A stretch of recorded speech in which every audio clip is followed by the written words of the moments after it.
What if your biggest battles in life had nothing to do with anyone else? What if your enemy was your own lack of patience? Your emotions? Your scattered focus? Because war isn't always fought with swords. Sometimes it's fought in silence, in your mind. Let me ask you something. When was the last time you truly felt in control? Not just pretending, not just posting motivational quotes. I mean, really in control of your time, your thoughts, your emotions. We live in a world of chaos, where opinions are louder than truth, where distraction is sold like candy, and everyone is at war with something: bills, self-doubt, heartbreak, envy, failure. But here's the truth. No one told you. You're a warrior, not because you fight others, but because you're still here, still standing, still fighting battles no one sees. And that is where the art of war comes in. Written over 500 years ago by a Chinese general named Sun Tzu, this book wasn't just about ancient battlefields. It was a manual for mastering life. And I know what you're thinking. What does an old war book have to do with my anxiety? What does strategy have to do with my procrastination? What does discipline have to do with my broken dreams? Everything. Sun Tzu didn't write for warriors of the sword. He wrote for warriors of the soul. For people like you, who wake up with a vision but don't know how to move. For people who've been betrayed, disappointed, underestimated. For the man who's afraid to fail again. For the woman whose silence hides a storm. For the dreamer who can't seem to stay focused long enough to finish what they start. The art of war isn't a book. It's a mirror. And when you look into it, you don't see enemies. You see patterns, weaknesses, emotions you never knew were ruling you. Because you can't win in life until you understand one thing. Every battle is won before it's ever fought. That means strategy. That means self-awareness. That means mastering your inner world before you ever step into the outer one. This book has saved kings. It's built empires. It's shaped CEOs, athletes, monks, and soldiers. And now, it's your turn. Your life might not be a battlefield, but it sure as hell feels like one some days. So I want you to listen closely, not just with your ears, with your soul, because every chapter of this book is a weapon, every word a shield. If you've ever felt defeated, overwhelmed, scattered, this book was written for you. And by the time we reach the end of this journey, you won't just understand strategy, you'll start living it. You'll stop reacting to life and start designing it.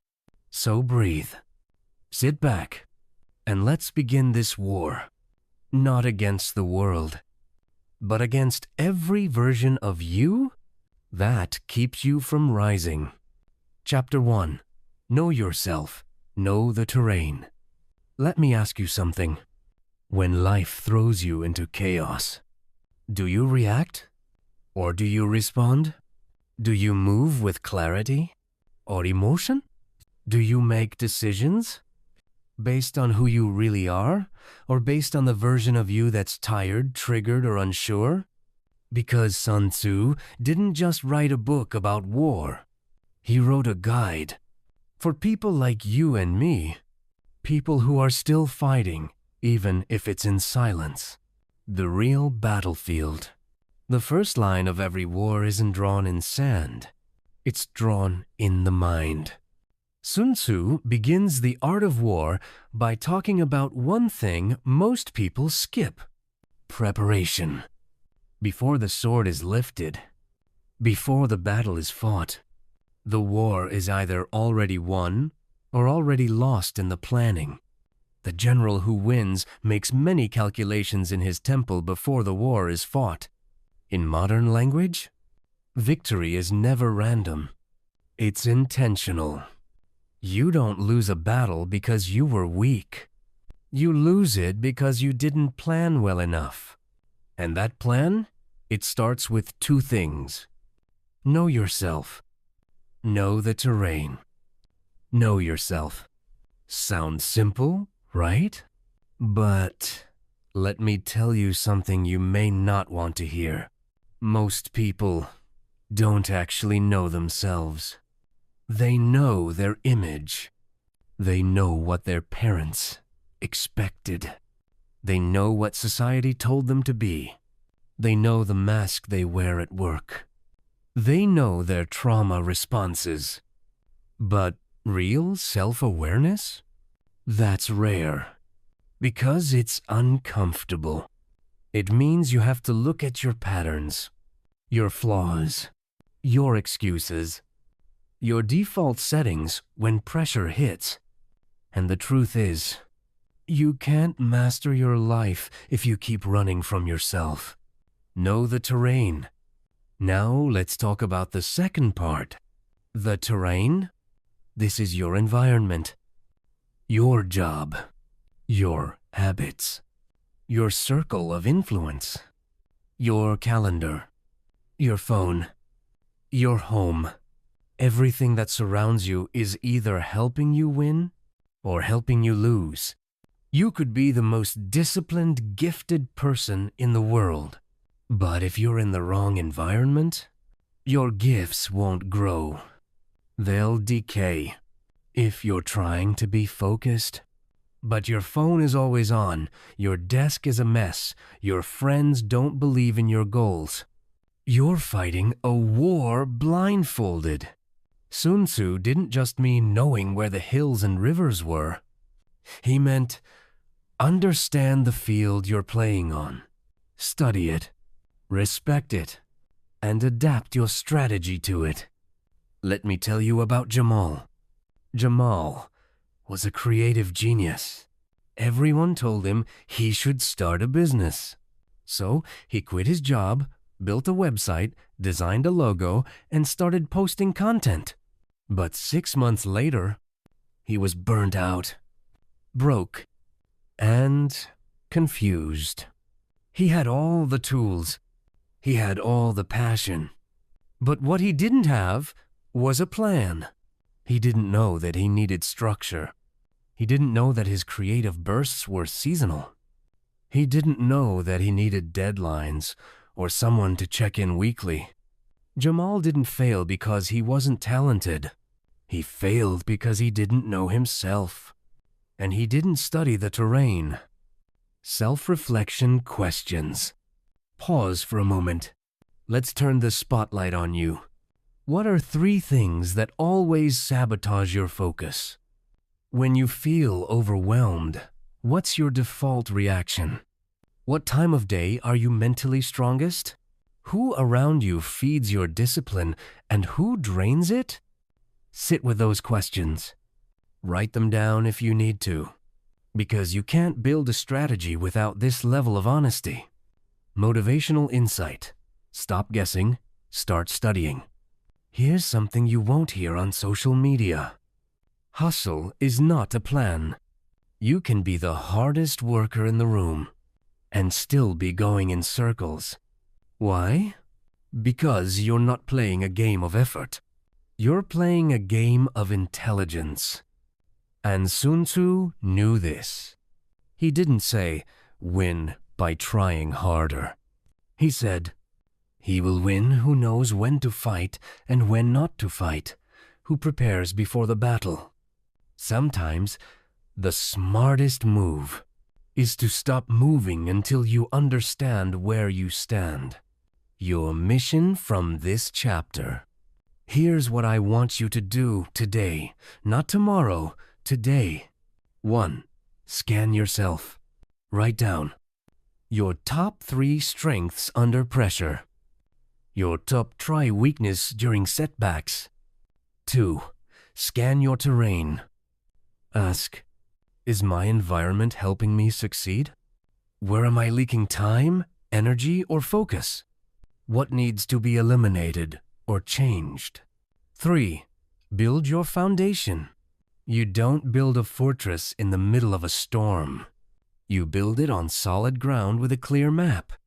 And that map starts with self-awareness. Final words. You are not lazy. You are not broken. You are not just emotional. You're just unarmed. But now, you're becoming aware. And awareness is the beginning of mastery. This is how warriors are made. Not in the heat of battle, but in the silence before it begins. Chapter 2. Win without fighting. Let me say something that might surprise you. Victory doesn't always look like dominance. Sometimes, victory is quiet. It's subtle. It's invisible.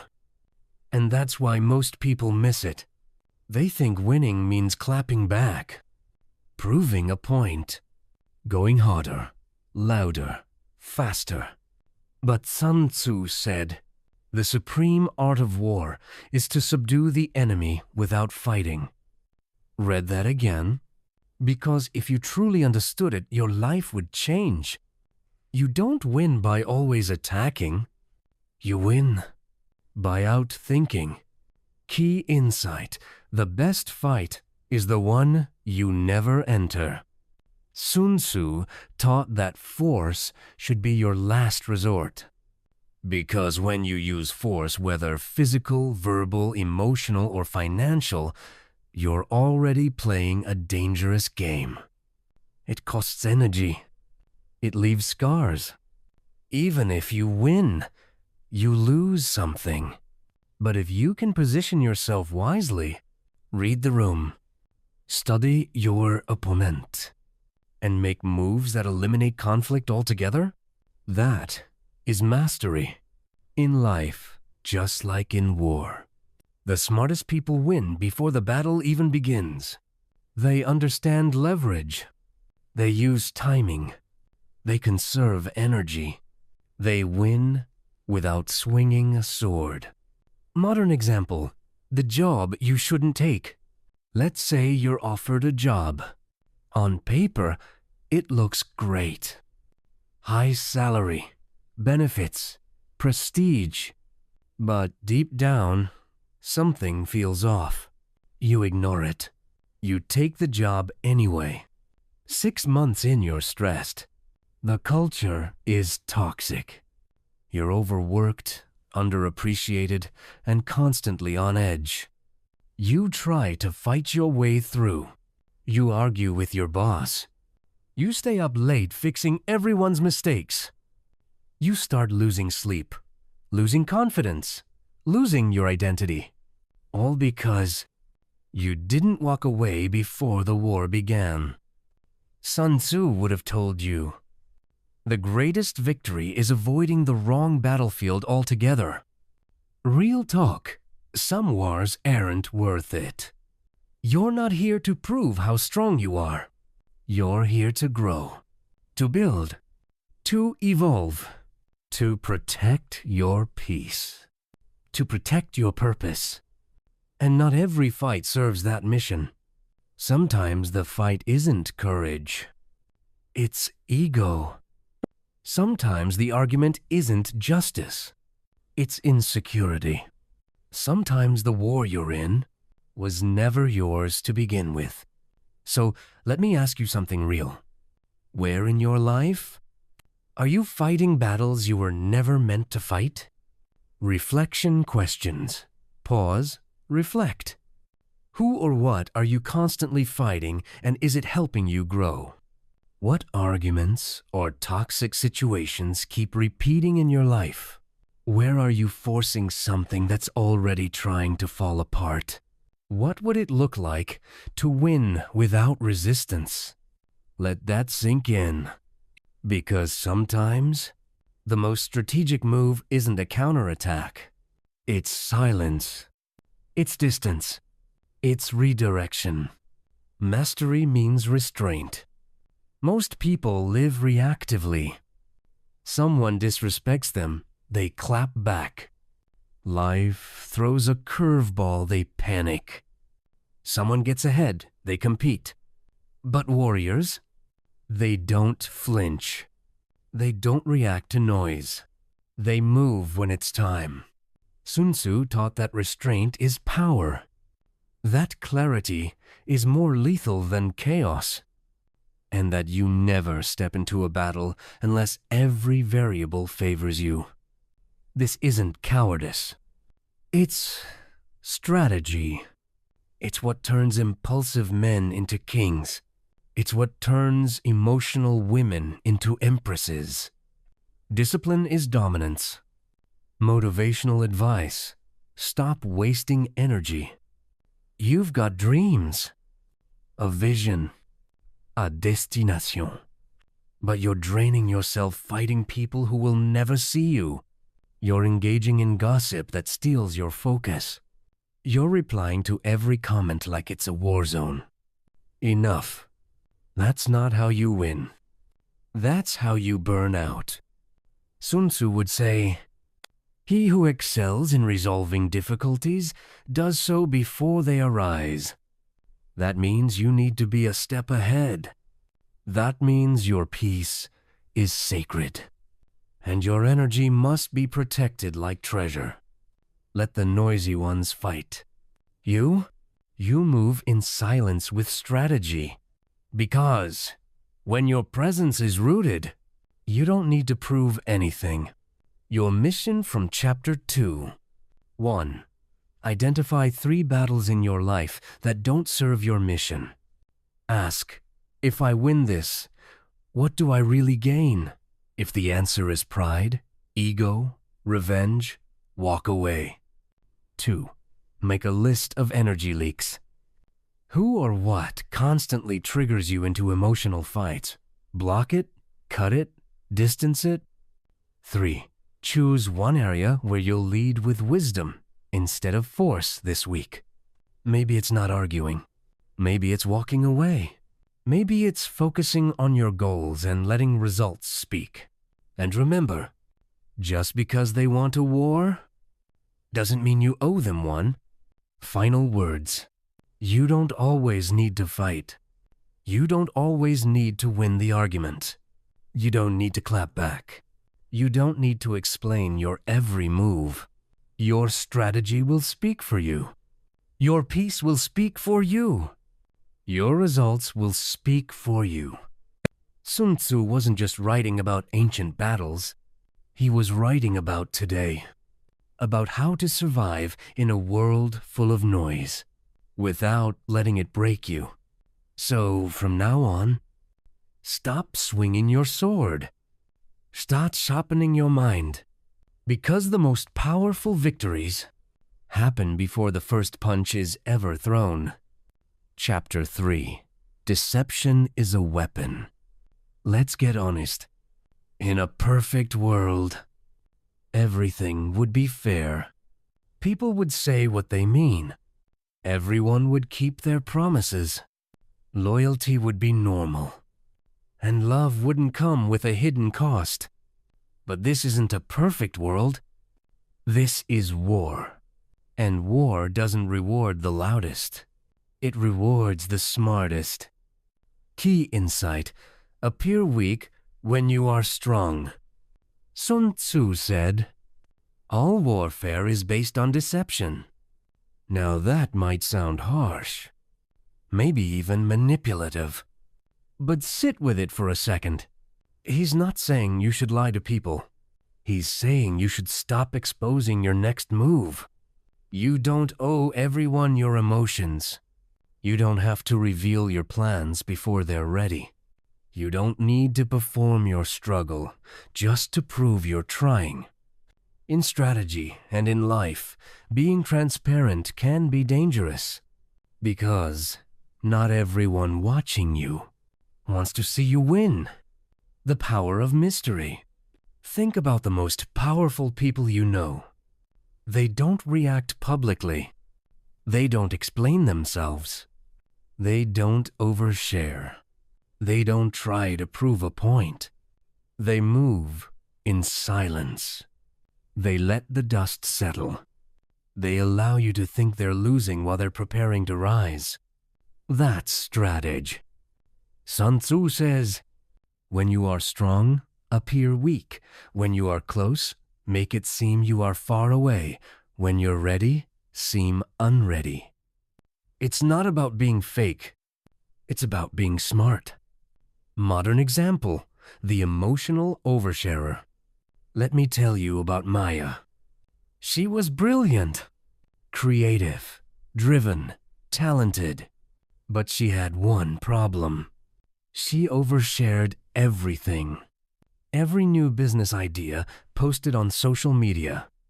Every setback tweeted for sympathy. Every win posted immediately. Every emotion broadcast to people who didn't care. And slowly, without realizing it, she became predictable, manipulatable, easy to attack. Not because she wasn't smart, but because she forgot one thing. Control isn't just about what you do. It's about what you withhold. Deception is not evil, it's emotional protection. You're not a villain for being private. You're not fake for holding back. You're not cold for keeping your emotions in check. You're strategic. You're protecting your peace. You're building in silence. You're removing the element of surprise from your enemies and reclaiming it for yourself. Because here's the truth. People can't sabotage what they don't understand. And in war, clarity is not always your friend. Sometimes, mystery is your armor. Reflection questions. Pause and think deeply. Where have you been too transparent with people who haven't earned it?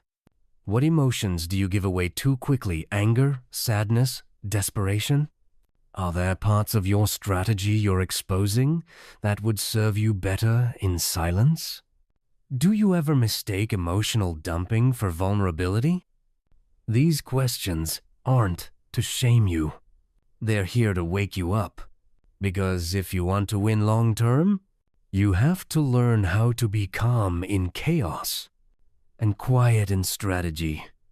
Your triggers are your weaknesses. Sun Tzu also said, "Attack him where he is unprepared. Appear where you are not expected." Let's flip that. You're constantly being tested, not just by enemies, but by life itself. And life will always attack where you are unprepared. Your weak spots? They're not physical. They're emotional. That insecurity you hide under jokes. That ego that shows up when someone questions you. That need to always be seen and validated. Those are your pressure points. And if you don't learn to protect them, they'll be used against you. Not because the world is cruel, but because you were exposed. Motivational advice. Silence is strength. In a culture that screams, "Show up, be seen, go live, speak your truth," let me offer you an alternative. Move like a shadow. Strike like lightning. You don't need to be loud to be powerful. You don't need to be known to be dominant.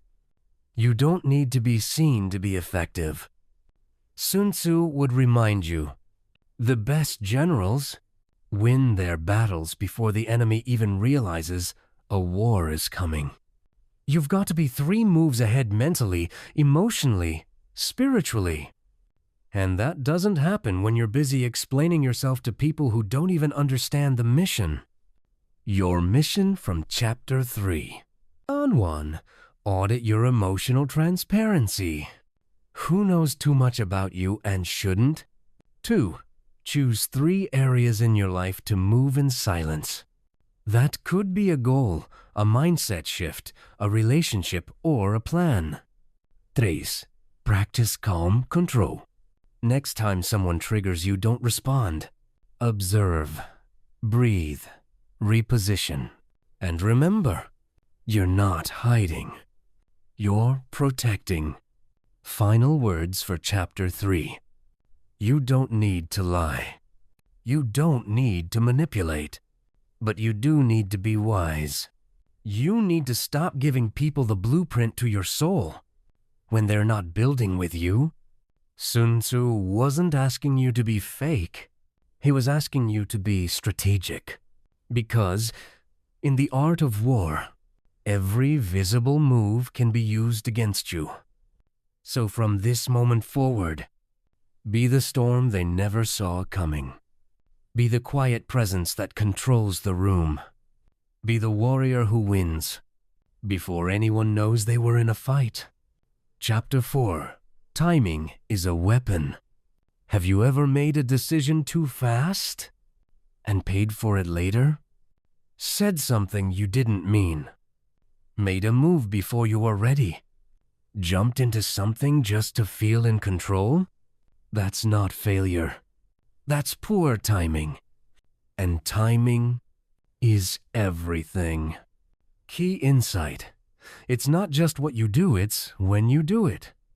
Sun Tzu wrote, "He will win who knows how to wait until the enemy is exposed and the conditions are favorable." In other words, you don't win by being the fastest. You win by being the most aware. Aware of the situation. Aware of your emotions. Aware of the season you're in. Because every battle has a right time, and striking too early or too late can turn a guaranteed win into an unnecessary loss.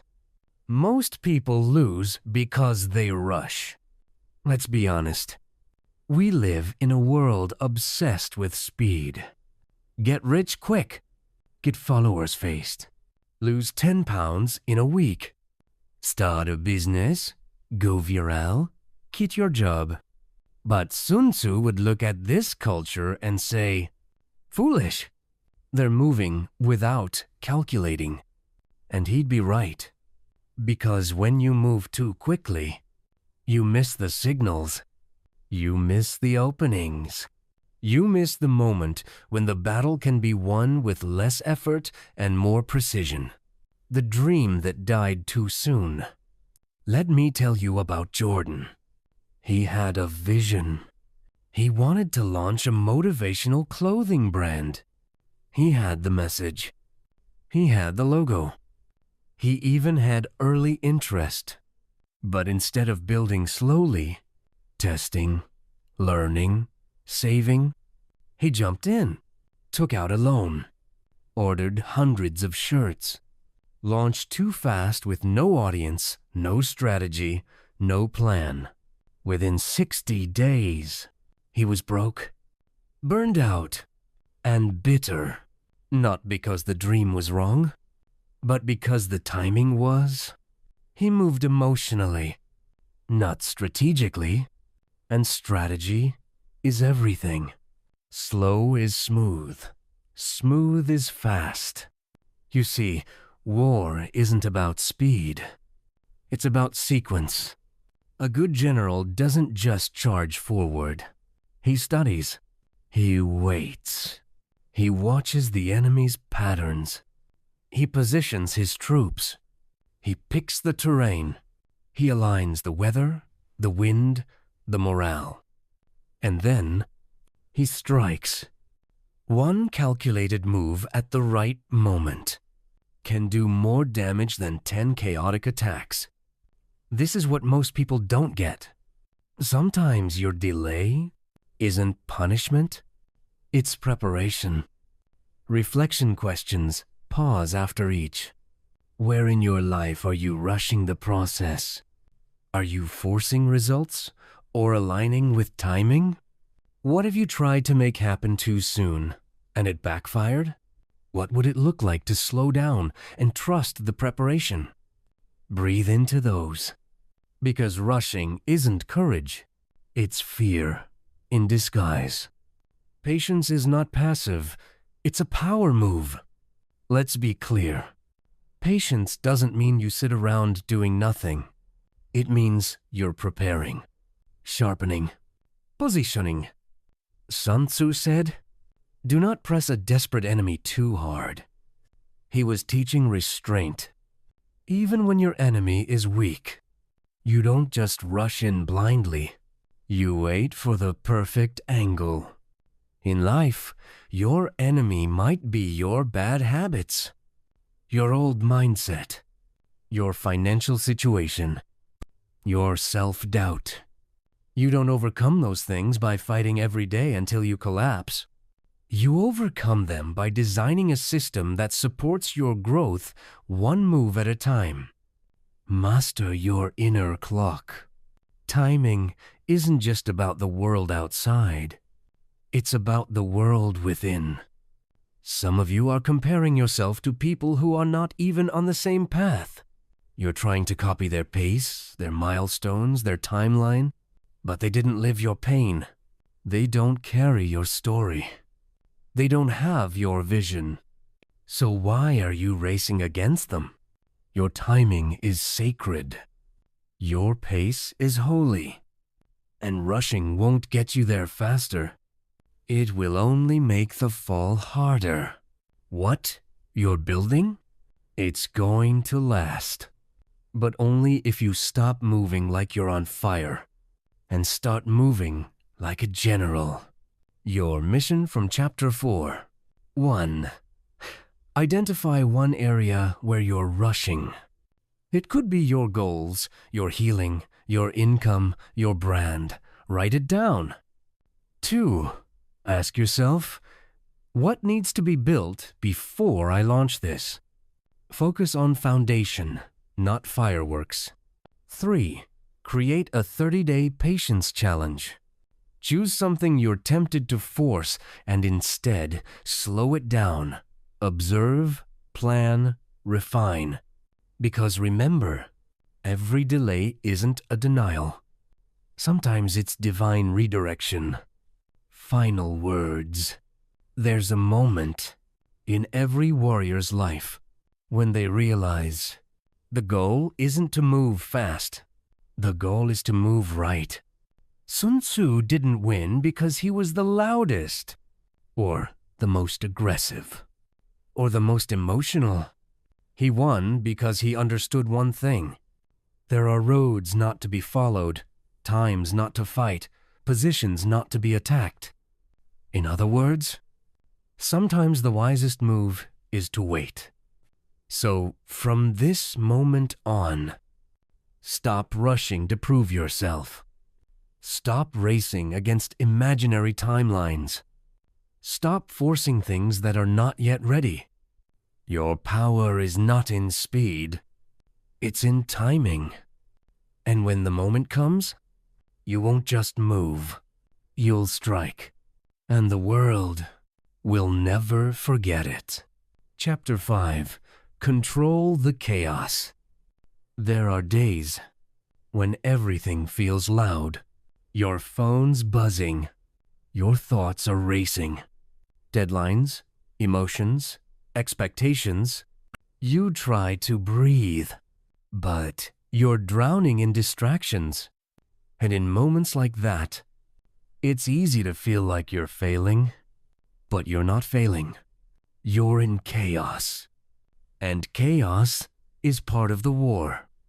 Key insight: chaos is not the enemy, your response is.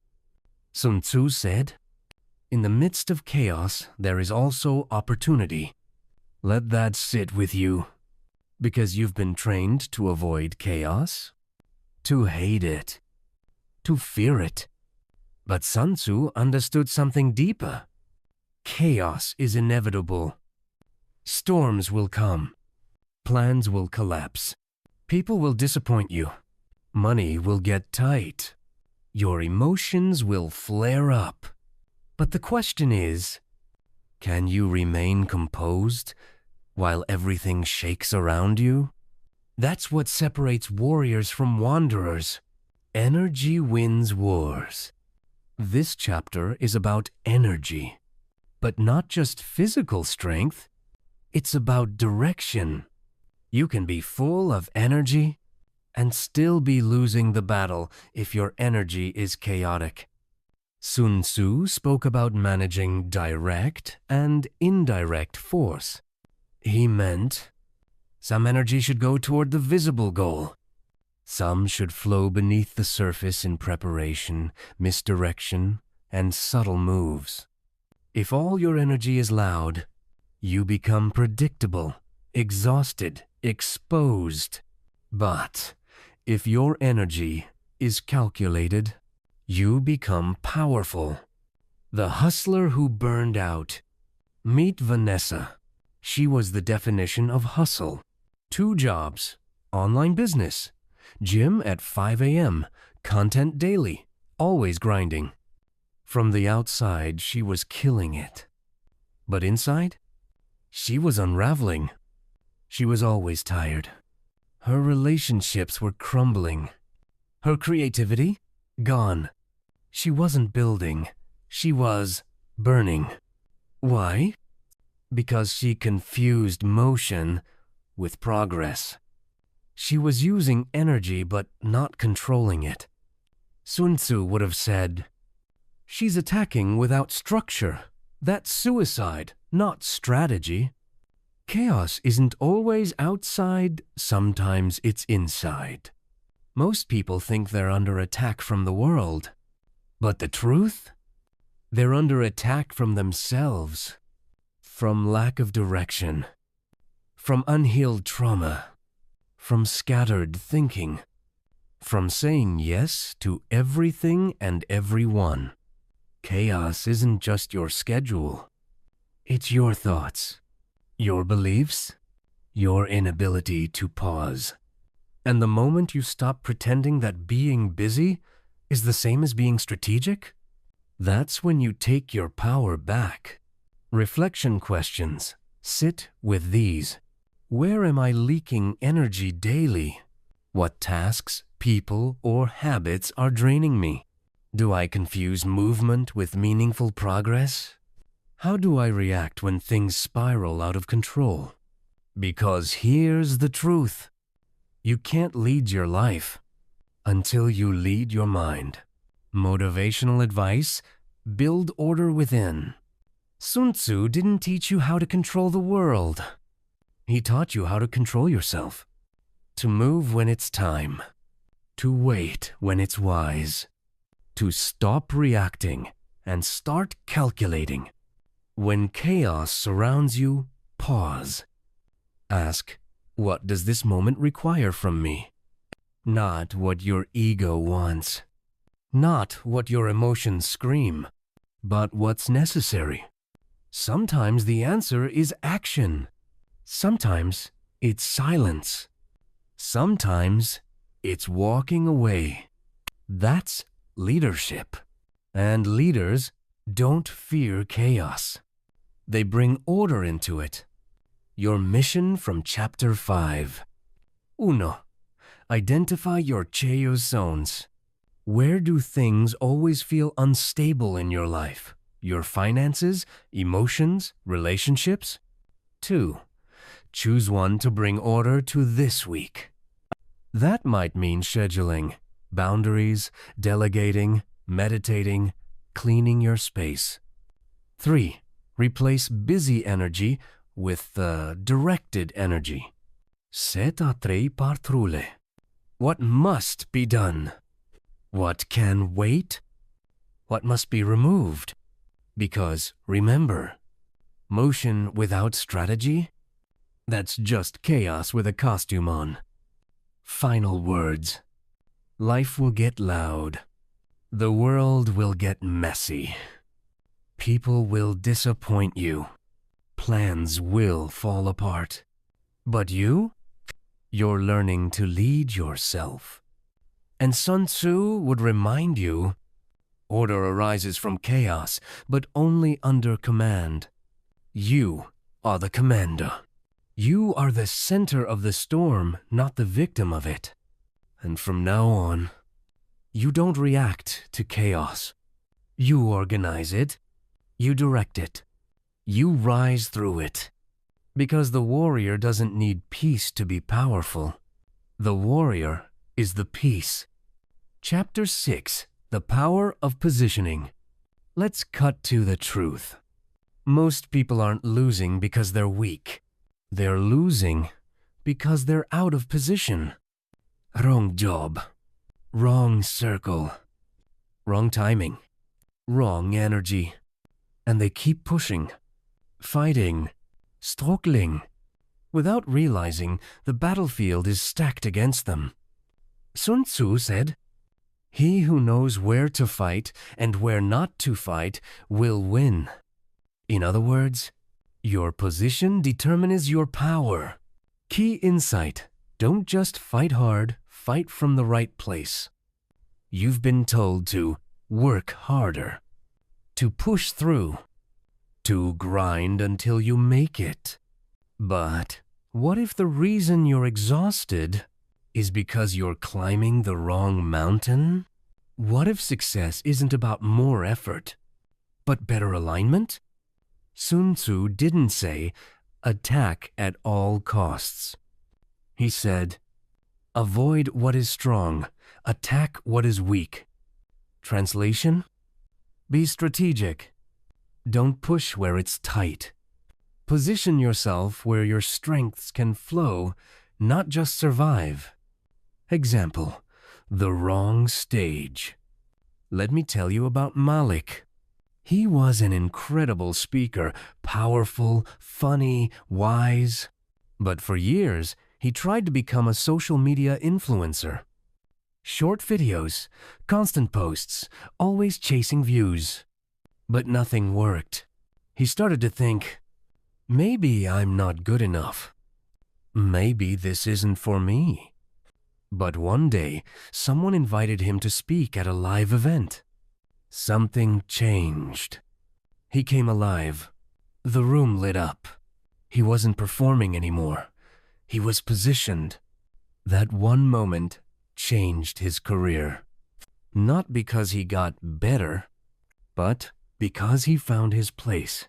You can't win if you're always on defense. Sun Tzu was obsessed with terrain. Not because he liked geography, but because he knew where you stand determines what you can see. And what you can see determines how you move. If you're always on unstable ground, always reacting to fires, always explaining yourself, always fixing other people's messes, you're not playing offense. You're just surviving. And survival is not your destiny. Being busy in the wrong space is still losing. Let me be real with you. Some of you are pouring your energy into places that cannot receive your gift. You're trying to be loyal to a job that doesn't see you. You're trying to fix a relationship that's not aligned. You're trying to grow in an environment that doesn't water your roots. And every day, you get more tired, more bitter, more confused. Not because you're broken, but because you're misaligned. Sun Tzu would say, if your forces are outnumbered, avoid direct confrontation. Change position. In other words, pivot. Reflection questions. Be honest, be brave. Am I fighting in a place that's draining me instead of developing me? Where do I feel constantly out of rhythm, like no matter what I do, it never works? What strengths do I have that I'm not fully using in my current position? What terrain, emotionally, spiritually, professionally, would actually let me breathe? These questions aren't to shame you. They're to free you. Because you don't need to fight harder. You need to stand in the right place. Motivational advice, strategic positioning over mindless effort. Sun Tzu wasn't telling you to run from difficulty. He was telling you to fight where you have leverage, to use the hill, use the shadows, use your angle. That means play to your strengths. Protect your blind spots. Never let your emotions pick the battlefield. If your peace is always under attack, move. If your creativity is drying up, move. If your voice is shrinking, move. You're not failing. You're mispositioned. And today, that ends. Your mission from Chapter 6. 1. Identify the areas of your life where you feel most drained. This could be a person, project, career path, or habit. 2. Ask, is this really where I'm meant to be? Or have you outgrown this terrain? 3. Create a positioning plan. What shift, big or small, can bring you closer to where your gifts flow naturally? Examples: changing your daily environment, having a boundary-setting conversation, applying your strengths in a new way. Because once you shift position, everything changes. Final words. Sun Tzu said, by shifting your position, you multiply your power. And you've been trying to multiply power by force. But that's not how warriors win. They win by stepping into the right place. Your voice is needed, but maybe not here. Your light is powerful, but maybe not in this room. Your fight is valid, but maybe not on this battlefield.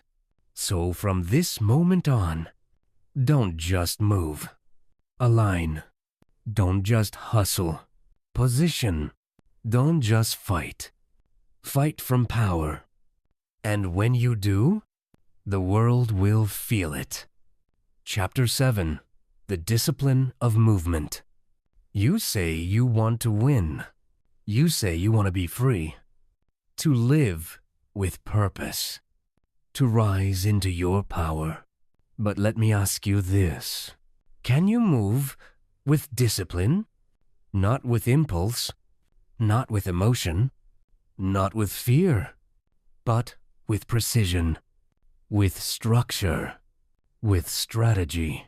Because desire without discipline is just daydreaming. Key insight. Movement without discipline is a trap. Sun Tzu said, the difficulty of tactical maneuvering consists in turning the devious into the direct and misfortune into gain. In other words, success isn't about always making the right move. It's about making disciplined moves even when life throws you curves, even when the terrain is unfamiliar, even when you're tired, emotional, and uncertain. Most people, they either freeze or flinch. They don't know how to move through chaos, only how to react to it. But warriors, they move anyway. Not faster, not louder, just smarter. The power of controlled motion. Let me tell you what most people get wrong. They think more movement, more success. So they start 5 projects at once. Join every webinar. Try every side hustle. Say yes to every opportunity. And then they burn out. Quit everything. And call it failure. But that's not failure. That's undisciplined movement. Sun Tzu taught that movement without order is dangerous. That even talented soldiers will destroy themselves if they don't follow a pattern. Your energy needs form. Your purpose needs steps. Otherwise, you're just chasing shadows. Example, the scatter approach. Let's talk about Elijah. He was talented, a writer, a musician, a marketer, a thinker. But every week, his path changed. Monday start a podcast. Wednesday, launch a YouTube channel. Friday, build a newsletter. Sunday, question everything. He kept moving, but nothing stuck. Why? Because he never committed to a lane. Never built discipline around a mission. Never moved with structure, only emotion. Elijah wasn't failing because he wasn't good enough. He was failing because he never gave one direction enough time and order to grow.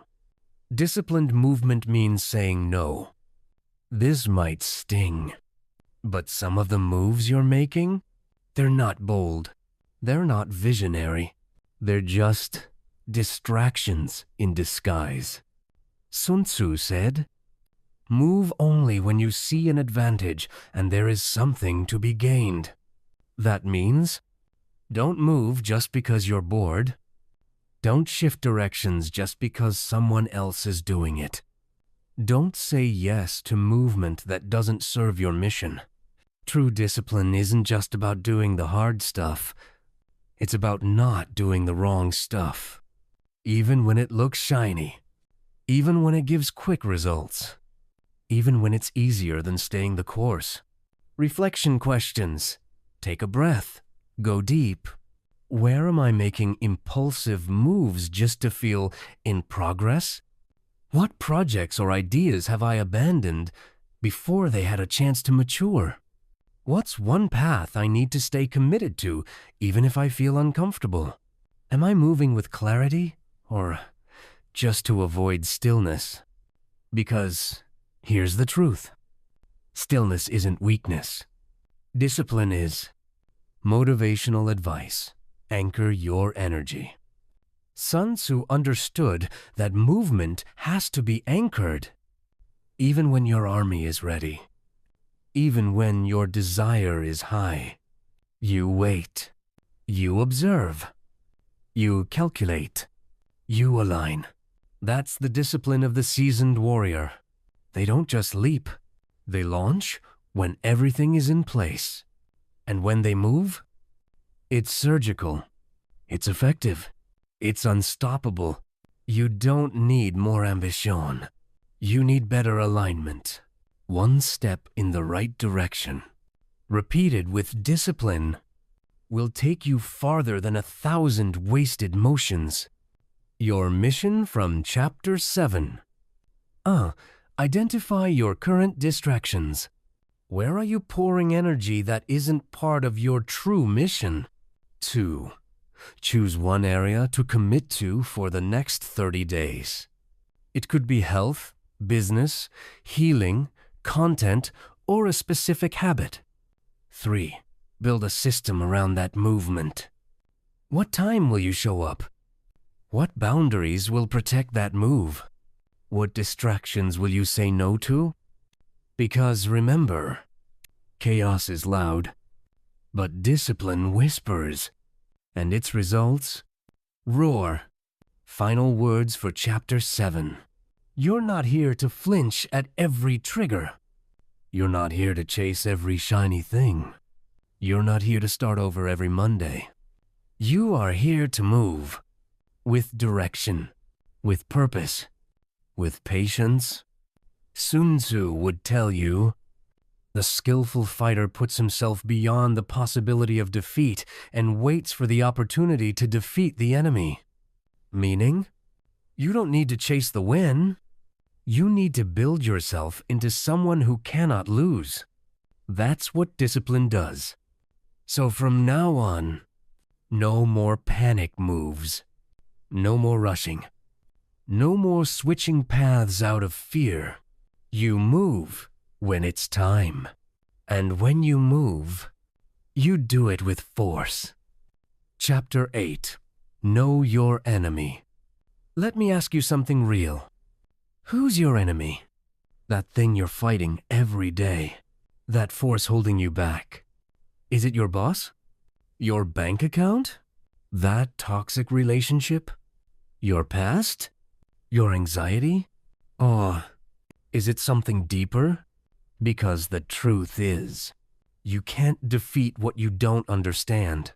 And most people, They're swinging wildly at shadows. Key insight, half of victory, is clarity. Sun Tzu said, "If you know the enemy and know yourself, you need not fear the result of 100 battles.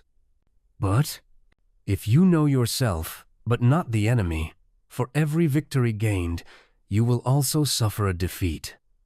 In other words, if you only focus on your strengths, you're only halfway ready.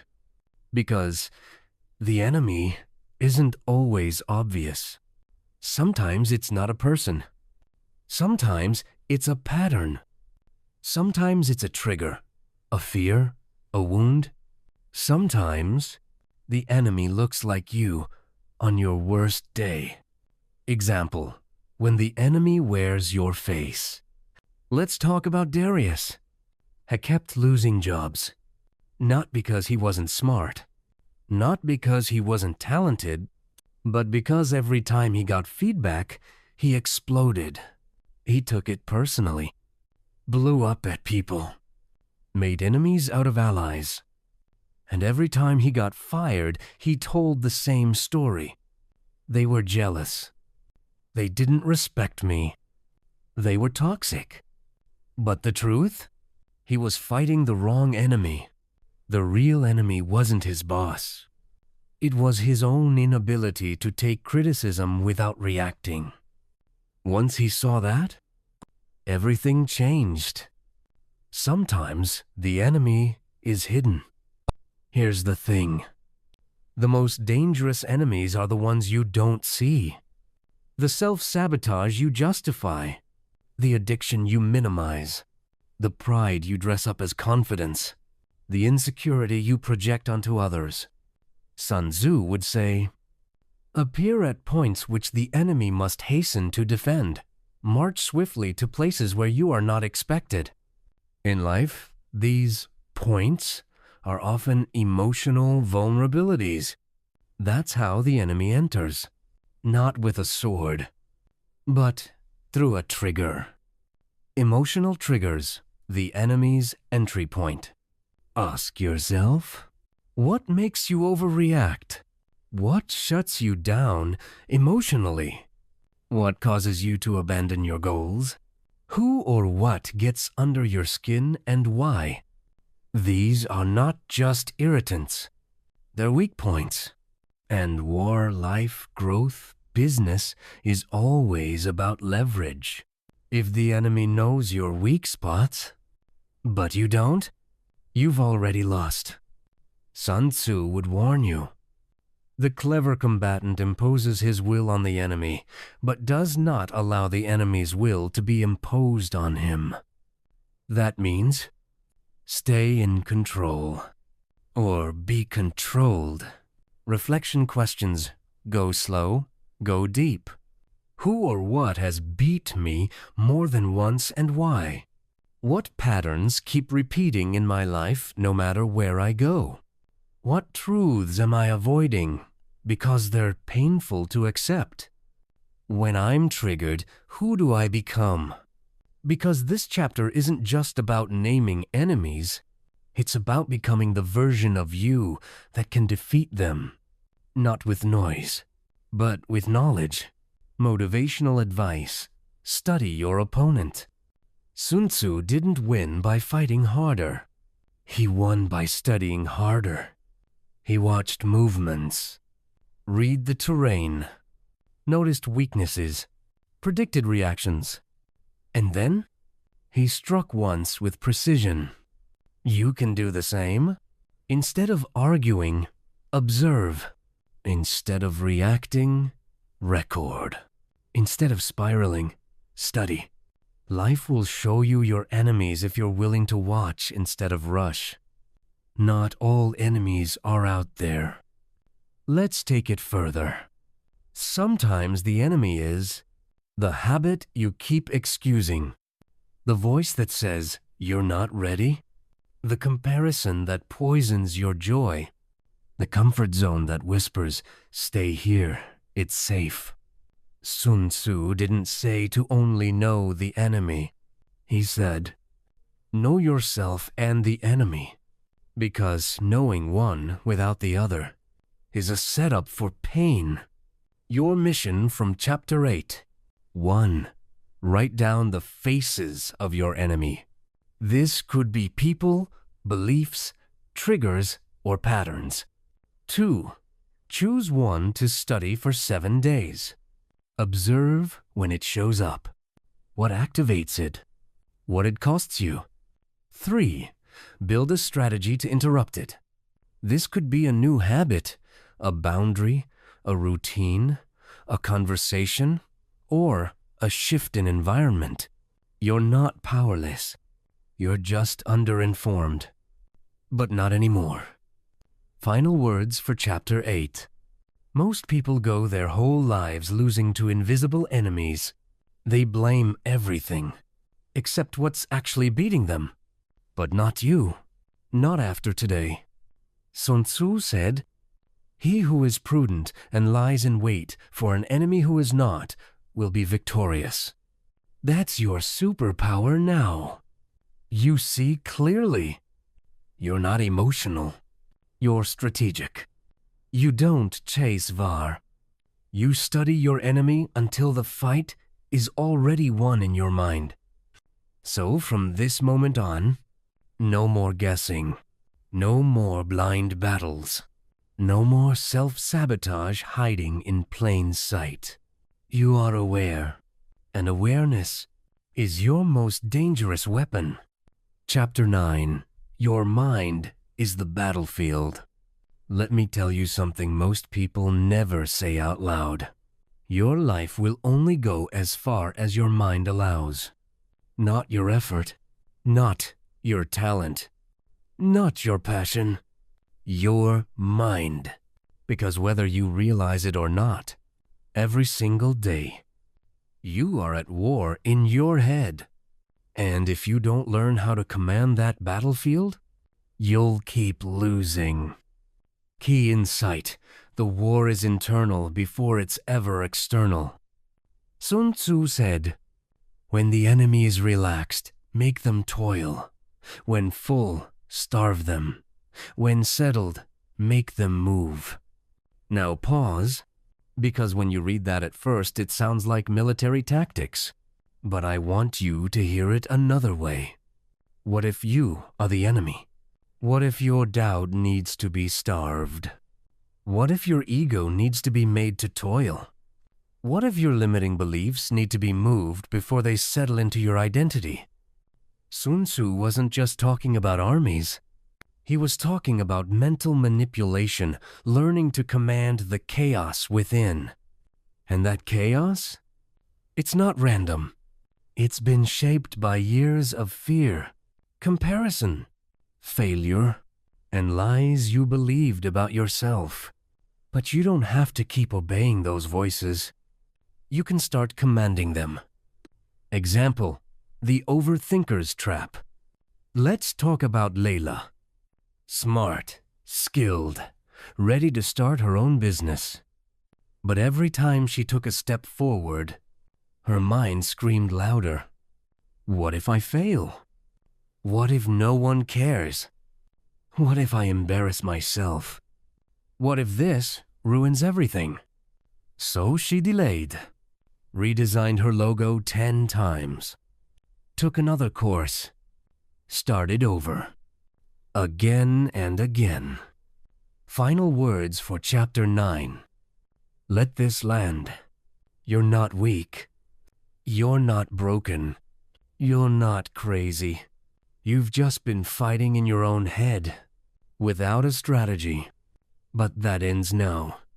Sun Tzu didn't teach people to react. He taught them to respond with discipline, to study, to know, to act with intent. So from this moment on, no more surrendering to random thoughts. No more obeying every anxious feeling. No more letting fear command your actions. You are the general, and your mind will follow your orders. And the sad part? No one else was stopping her. Her mind was. She wasn't in a real war, but she was losing every day. Your mind is either a fortress or a prison. Think about that. Your mind can be the place that shelters your dreams, or the place that buries them. And you choose every day. Sun Tzu was obsessed with terrain. He studied where battles were fought. He said, "He who knows the terrain and leads his army with knowledge wins." So let me ask you, do you know the terrain of your mind? Do you know where the landmines are? The toxic patterns? The self-sabotaging thoughts that come in disguise? If not, you're walking blind, and every thought becomes a trap. Psychological warfare, it starts with self-awareness. Sun Tzu's most dangerous weapon wasn't his army. It was awareness. He studied his opponents so deeply, they didn't even realize they were defeated until it was too late. You need to do the same, but with your own mental patterns. You need to ask, what are the first signs that I'm spiraling? What thought makes me procrastinate the most? What voice shows up when I'm about to succeed and pulls me back? Because the battlefield isn't the world. It's your mind. And your mind must be trained like a soldier. Reflection questions. Slow down. Get honest. What lie about yourself have you believed for too long? What emotion keeps tricking you into quitting fear, guilt, shame? What mental pattern has kept you stuck for years? When was the last time you challenged your own thoughts instead of just obeying them? These aren't just questions. They're battle drills. Because awareness is preparation, and preparation is power. Motivational advice. Become the general of your thoughts. Here's what most people do. They let their thoughts lead. They wake up feeling heavy and carry it all day. They hear a voice that says, "You're not good enough," and agree with it. But Sun Tzu would say, if the mind is strong, the battle is already half won. You don't need to destroy every negative thought. You need to lead them. When fear shows up, you speak truth. When shame whispers, you answer with courage. When anxiety tightens your chest, you breathe, you observe, you reposition. That's war. And you are the commander now? Your mission from Chapter 9. Identify your top 3 mental enemies. That could be self-doubt, perfectionism, fear of judgment, overthinking, comparison, etc. 2. Track their pattern for 7 days. When do they show up? What triggers them? What do they stop you from doing? 3. Design a mental battle plan. Create one truth you'll speak out loud every time that lie shows up. Set boundaries around what enters your mind, news, toxic conversations, etc. Practice stillness daily, even 5 minutes of focused breathing. Because remember, the mind is a weapon, and you must learn to wield it, or it will wield you. Chapter 10. Survival over Ego. Let me ask you something. What's more important to you, being right or staying alive? Because one will feed your ego, and the other will feed your future. This chapter, it's about choosing survival over ego, making peace with silence, stepping back when necessary, and understanding the difference between bravery and recklessness. Key insight. Position yourself to survive, not just to impress. Sun Tzu wrote, "The skillful soldier does not raise a second levy, neither are his supply, wagons loaded more than twice." He's saying, don't go all in on a battle you can't afford to lose. Don't drain your energy to prove a point. Don't die for your ego. when you could have repositioned and lived to fight another day. This isn't about fear. It's about preservation. Because real warriors don't fight every time they're provoked. They fight when the ground is right and the win is guaranteed. Ego will have you fighting in the wrong terrain. Sun Tzu dedicated an entire chapter to terrain. Why? Because fighting on the wrong terrain, even with the right army, leads to destruction. Now, let's bring that to real life. The terrain you fight on could be a toxic relationship where you keep defending yourself, an industry that doesn't value your gift, a conversation where no one is actually listening, a social media war that gives you attention but robs your peace. Your ego says, don't back down. But your strategy says, why are we even here? Which voice are you listening to? Example, the one who couldn't let go. Let's talk about Jordan.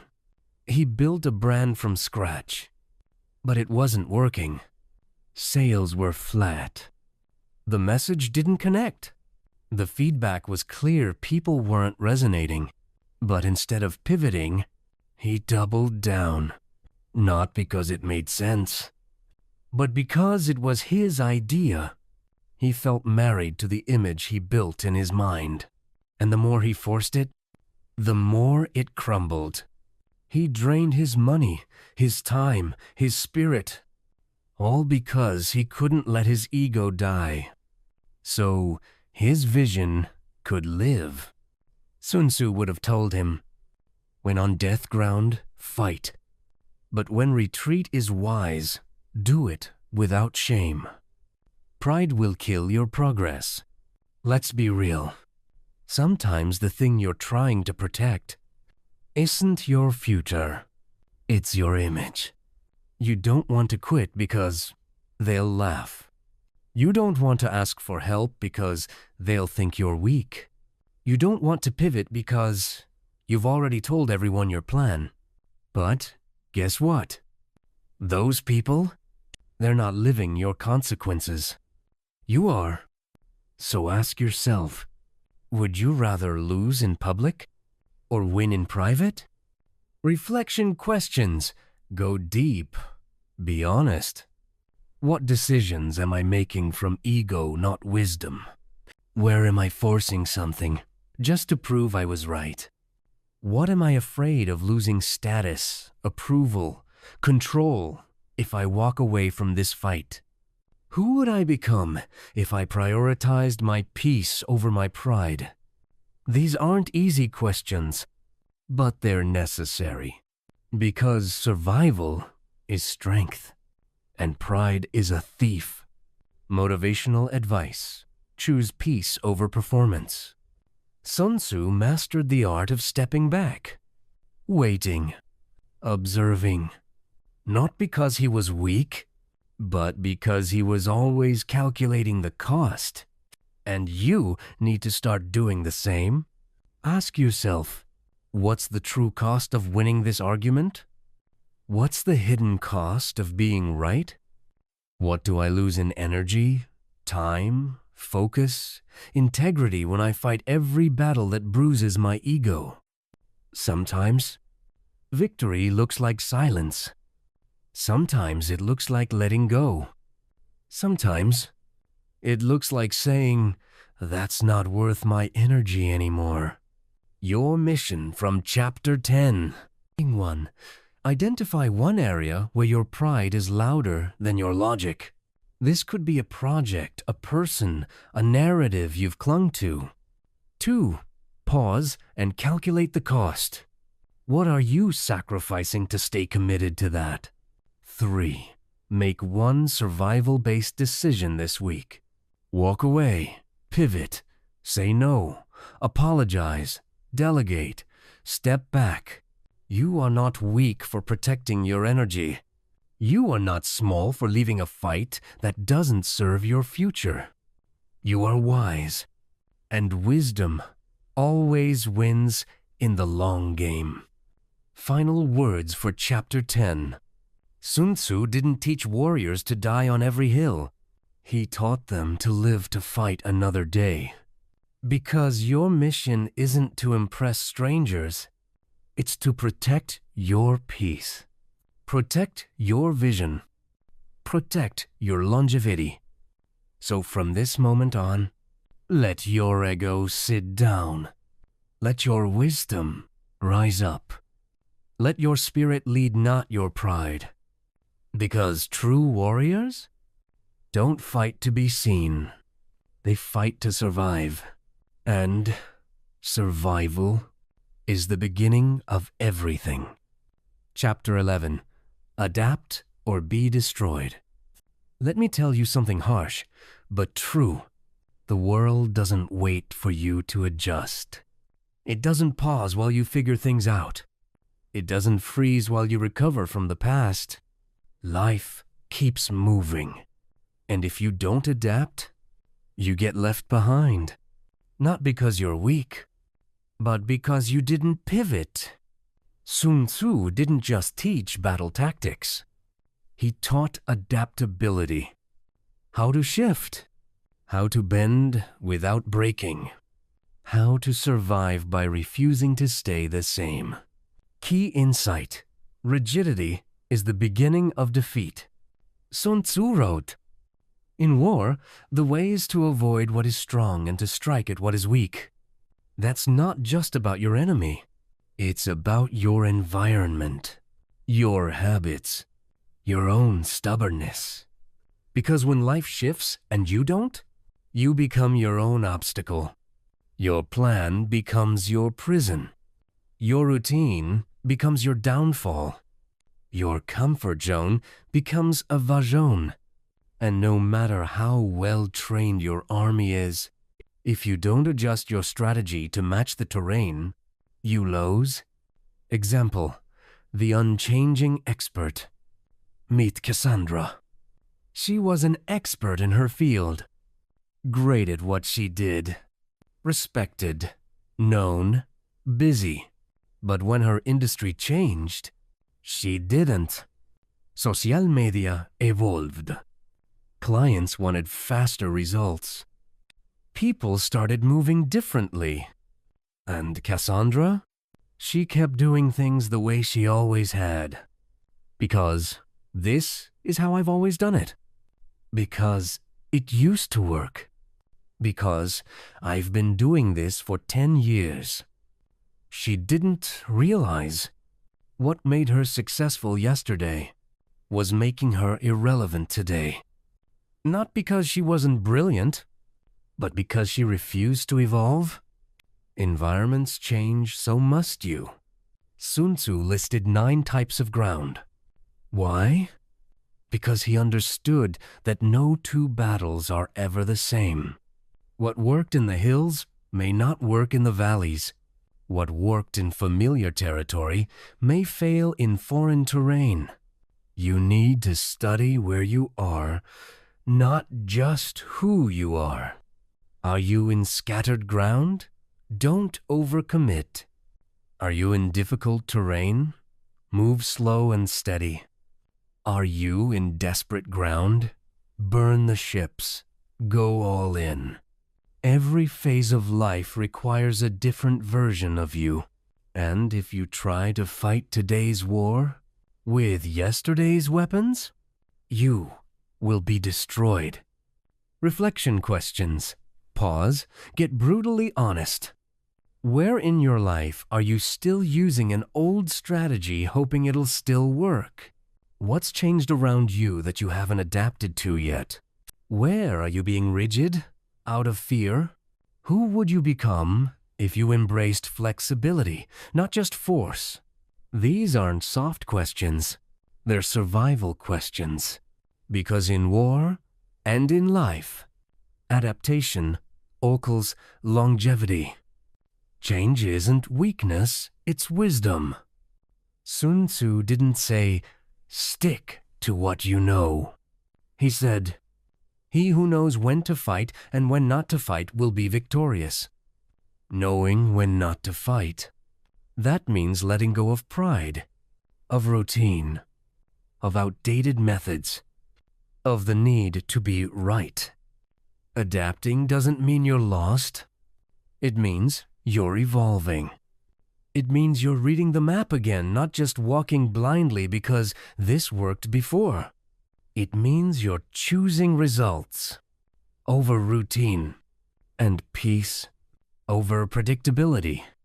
Motivational advice: be like water, not stone.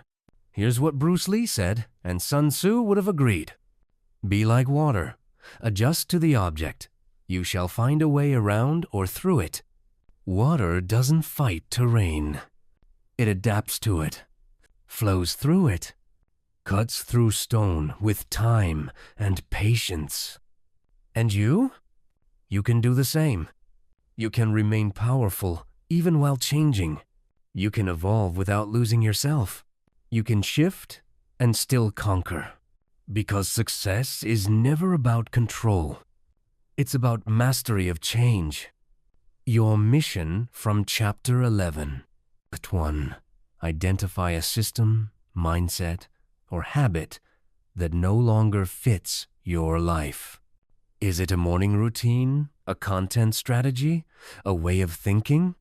2. Accept it, mourn it if you need to, then release it. Change is emotional. Give yourself space to process. 3. Replace it with something that reflects who you are now. Not who you used to be. Not who others expect you to be. Who you are and who you're becoming. Because you don't owe loyalty to what no longer serves your mission. Final words for Chapter 11. There is no strength in staying the same. There is only stagnation, disconnection, defeat. Sun Tzu won not because he was always stronger, but because he was always smarter, always faster to adapt, always willing to let go of what no longer worked. So from this moment on, no more stubbornness, no more clinging to old formulas, no more dying on outdated hills.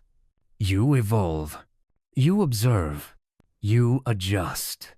And because of that, you endure. And the ones who endure, they always outlast the storm. Chapter 12. The Power of Fire. Attack with Impact. Let me ask you something. When was the last time you moved with fire? Not with fear. Not with hesitation. Not with logic alone. I'm talking about pure intensity. Focused, unshakable, unstoppable energy. The kind that leaves no room for doubt. Because in this world, soft attacks don't work. Subtle doesn't shake anything. Polite doesn't break through walls. Sometimes, you need fire. Key insight. Fire is focused, not wild. Sun Tzu said, "There is a proper season for using fire and special days for starting conflagrations." He wasn't talking about burning cities. He was talking about energy, precision, momentum. In war, fire is a tool, but only when it's controlled. Because uncontrolled fire, that's destruction, that's chaos. But controlled fire, that's impact. The goal isn't to burn everything. The goal is to strike once and change the battlefield. Fire is more than emotion, it's execution. Here's the mistake most people make. They confuse anger with fire. They confuse impulsiveness with power. But real fire, it's not just emotion.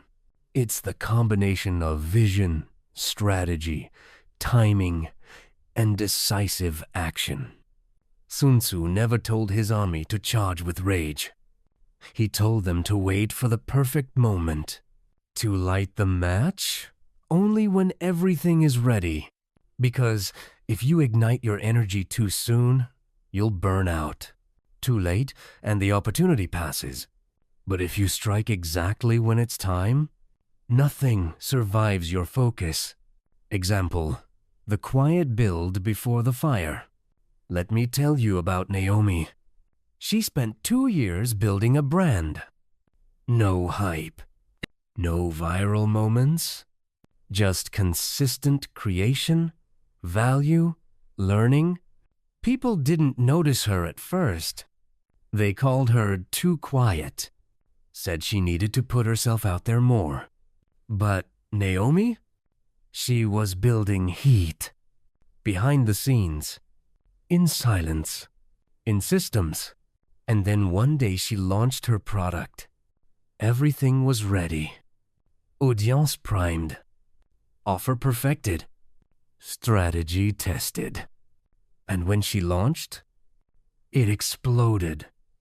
Not because she was lucky, but because she understood fire needs build-up. And when the time came, she didn't hesitate. She lit the match. Playing small is not noble, it's wasteful. Let me speak to your soul for a moment. You've been shrinking, dimming your light, second-guessing your power. Maybe you've been told, don't be too loud, don't want too much. Stay humble. But hear me, there is nothing humble about hiding your gift. There is nothing wise about holding back your fire. Sun Tzu didn't write about gentle gestures. He wrote about winning. He wrote about decisive force. And when the time comes for you to strike, you don't whisper. You roar. Reflection questions light your inner match. Where have I been playing safe and calling it wise? What fire have I been suppressing because of fear or past failure? What's one area of my life that needs bold, immediate, unapologetic energy? Am I waiting for permission when I should be igniting my power? This isn't about burning everything down. It's about lighting the right flame, at the right time, in the right direction. Motivational advice. Build pressure, then release it. Fire doesn't start instantly. It requires friction, tension, spark. Sun Tzu said, when you light fires, be ready to follow up with force. Translation? Don't waste the moment. When the opportunity hits, you act. When the door opens, you run through. When the spark appears, you don't wait for approval. You move. And you don't just move for yourself. You become a signal fire for your people, for your family, for your legacy. Because when one person moves with power, it gives others permission to do the same. Your mission from Chapter 12. 1. Identify the area where you've been soft when you need to be bold. Could be your brand, your relationships, your dreams. 2. Build your fire. What preparation is missing? What systems need tightening? What fear needs releasing? 3. Choose your day of ignition. Not random, not rushed, but chosen. When you're ready, you strike. And when you strike, you don't ask questions. You let the fire speak. Final words for Chapter 12. Sun Tzu didn't teach us to always be burning. He taught us to build the fire and know exactly when to unleash it. And maybe that's where you are now. You've been holding back. You've been building. You've been waiting. But the waiting? It's over. Your fire isn't for decoration. It's for transformation. So from this moment forward, no more hesitation. No more overthinking. No more apology for your power. You are the flame. And when you burn, the world will feel it. Chapter 13. The War of Spies. The Power of Information. Let me tell you something dangerous. The most powerful people in the world don't speak the loudest. They know the most. They move quietly. Study deeply. Ask the right questions. And never ever stop observing. This chapter is about something deadly, but almost invisible. Information. Key insight. Whoever controls the information controls the outcome. Sun Tzu said, "Knowledge of the enemy's dispositions can only be obtained from other men." He was talking about spies, but he wasn't just referring to espionage. He was pointing to something bigger.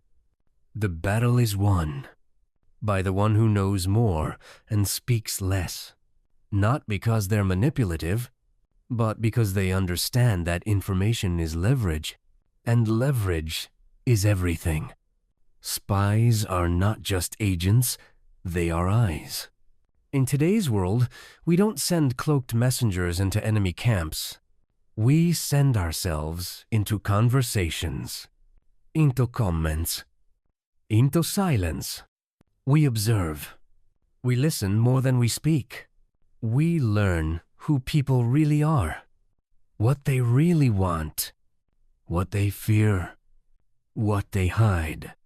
And from that awareness, we position ourselves with surgical precision. Because if you can see what others don't see, you will win before the first move is even made. Example, the silent CEO. Let's talk about Emilia. She didn't speak much in meetings. She didn't fight to be seen. Didn't raise her voice. Didn't post flashy things online. But what she did do was listen. While others talked, she noticed patterns. While others promoted, she researched. While others bragged, she built quietly. And when she launched her startup, she already knew what people wanted. She already knew where the gaps were. She already knew how to position herself where no one else could compete. She wasn't loud. She was informed. And because of that, she dominated. If you move without insight, you're guessing. Let's be honest. Some of the battles you've lost weren't because you weren't strong. They were because you didn't know enough. You trusted the wrong person. You entered the wrong market. You revealed your hand too early. You built something before fully understanding the problem. That's not failure. That's lack of reconnaissance.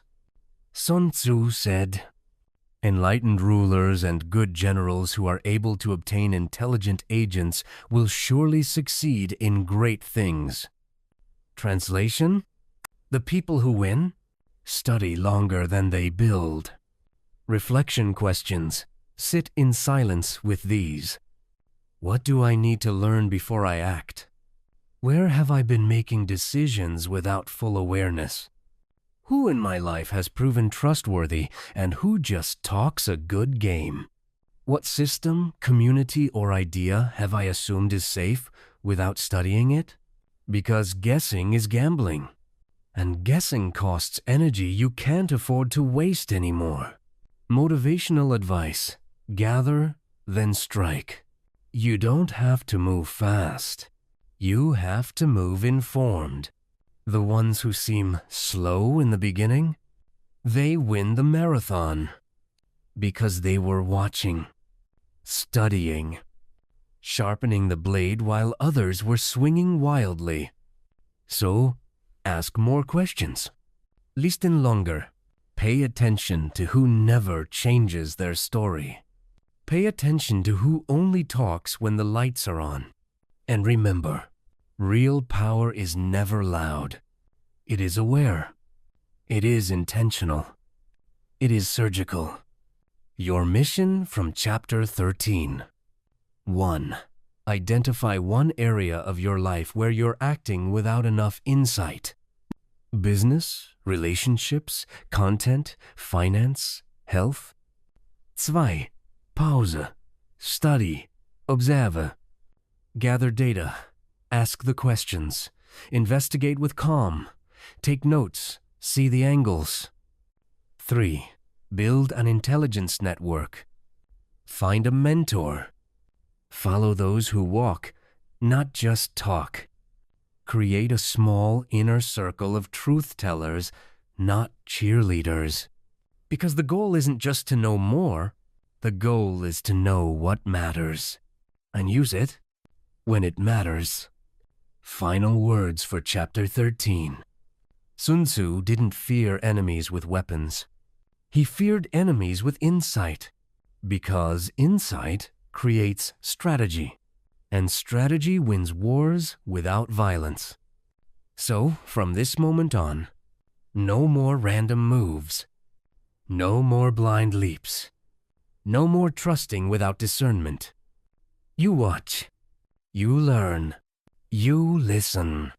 You become the one who always seems 3 steps ahead. Not because of magic, but because you mastered the art of knowing before moving. Final reflection: the war within mastering the inner battlefield.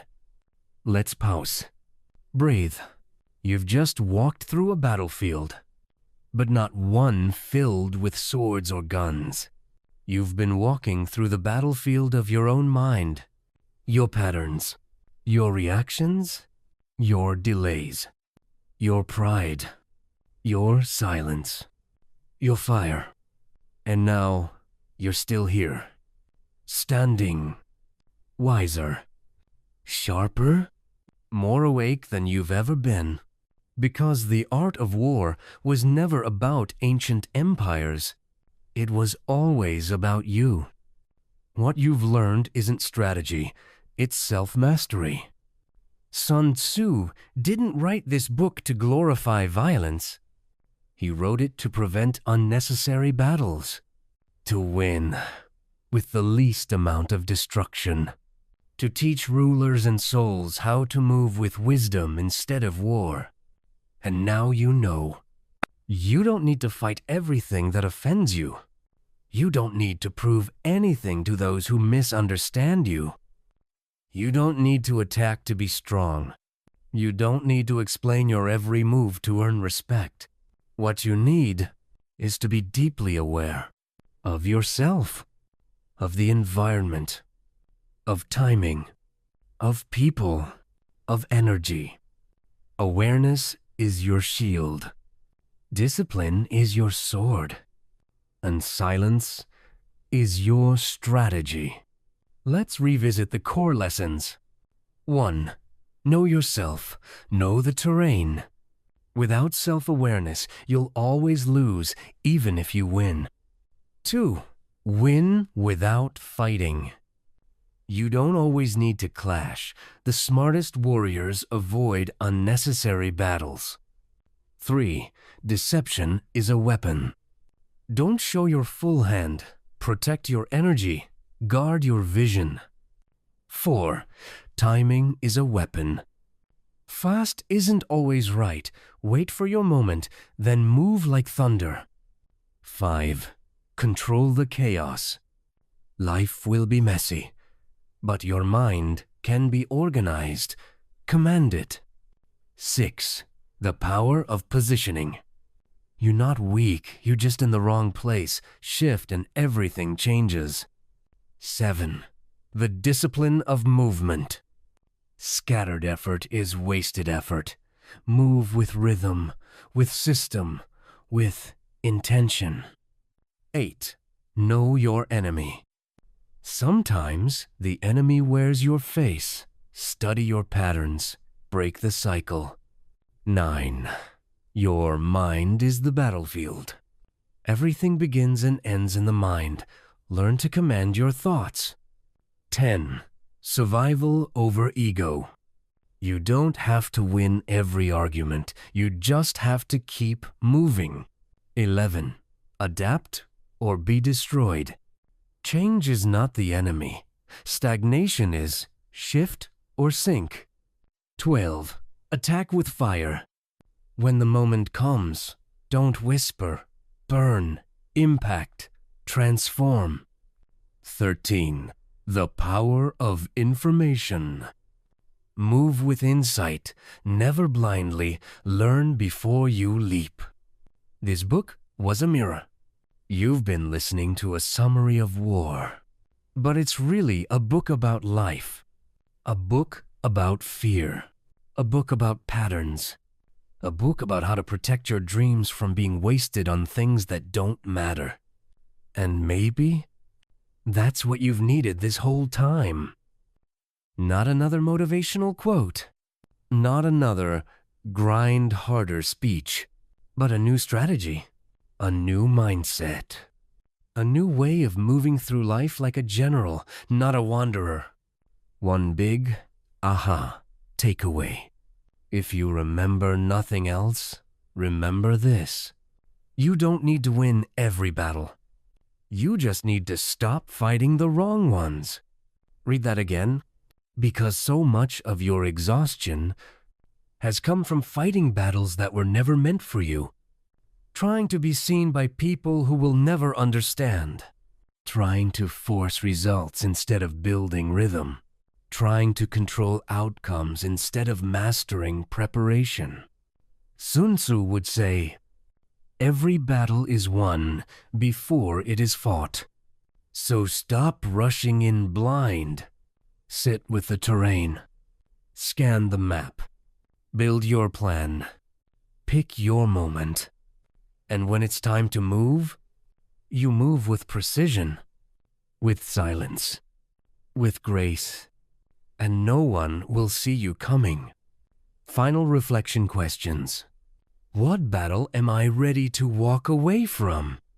What part of me needs to step up as the commander of my life? What systems, habits, and rituals will keep me in alignment this year? What's one war I must win quietly, not loudly? You know the answers. They've been inside you this whole time. But now, you have the framework, the map, the rhythm, and most importantly, you have your awareness back. Your final mission. 1. Revisit this summary often. It's not a one-time lesson. It's a lifelong practice. 2. Build your code of war. Write your own rules for when to speak, when to move, when to rest, when to pivot. 3. Start showing up like the warrior you've become. Not flashy, not loud, but consistent. Sharp, unshakable, because the war isn't out there. It was always within. And now that you've mastered that, there is no battle you cannot win. Outro, call to action. If this audiobook stirred something in you, don't let it fade. Like, subscribe, share this with someone you care about. And more importantly, live it. Because strategy without execution is just another dream. But you're no longer dreaming. You're moving, and the world is not ready for who you're about to become.